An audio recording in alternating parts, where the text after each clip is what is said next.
పల్నాడు జిల్లా SP Shri B Krishnarao IPS గారి ఆదేశాల మేరకు పల్నాడు జిల్లా వ్యాప్తంగా అన్ని పోలీస్ స్టేషన్ల పరిధిలో రౌడీ షీటర్లు, నేర చరిత్ర కలవారికి పోలీసు అధికారులు కౌన్సిలింగ్ నిర్వహించడం జరిగింది. రౌడీ షీట్లు కలిగిన వ్యక్తుల ప్రవర్తన, వారు నిర్వహించే పనులు, వారి జీవన విధానంపై నిఘా ఉంటుందని కౌన్సిలింగ్ కు వచ్చిన వారికి పోలీసుల అధికారులు తెలియజేశారు.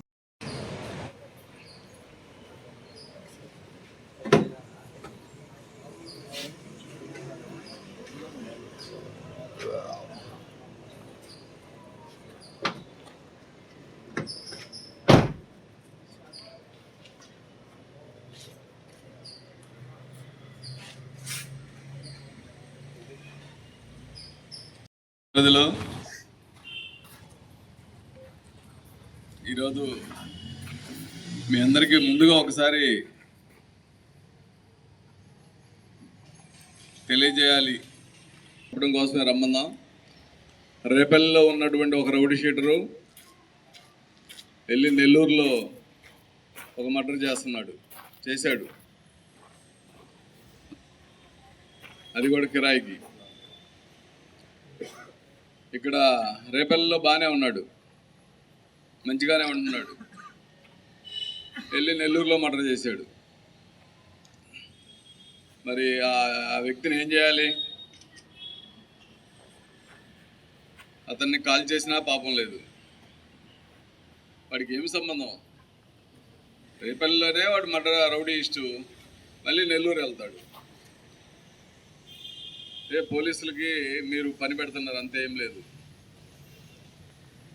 ఎవరైనా సరే, మేము ఇక్కడ లేము సార్, మేము హైదరాబాద్లో పని చేసుకుంటున్నాం, లేకపోతే ఇదిగో అక్కడ హైదరాబాద్లో పని చేస్తున్నాం, లేకపోతే తెలంగాణలో ఉంటున్నాం, లేకపోతే బెంగళూరులో కూలి పనులకు వెళ్ళాము, ఇవన్నీ నడవు. వాడే అసలైన రౌడీ. మిగతా వాళ్ళు పద్ధతిగా ఉండే రౌడీలు, వీడు పద్ధతి లేని రౌడీ.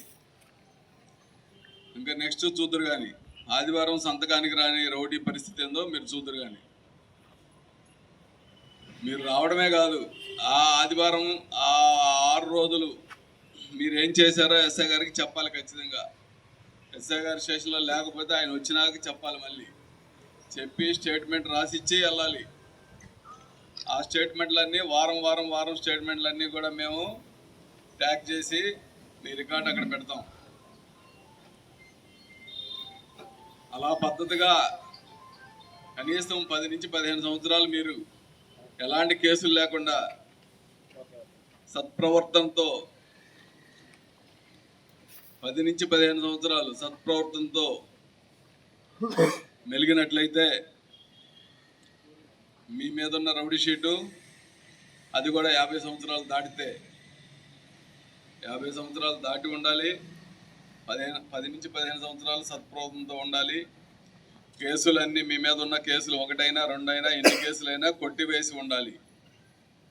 అలాంటి వ్యక్తి వచ్చి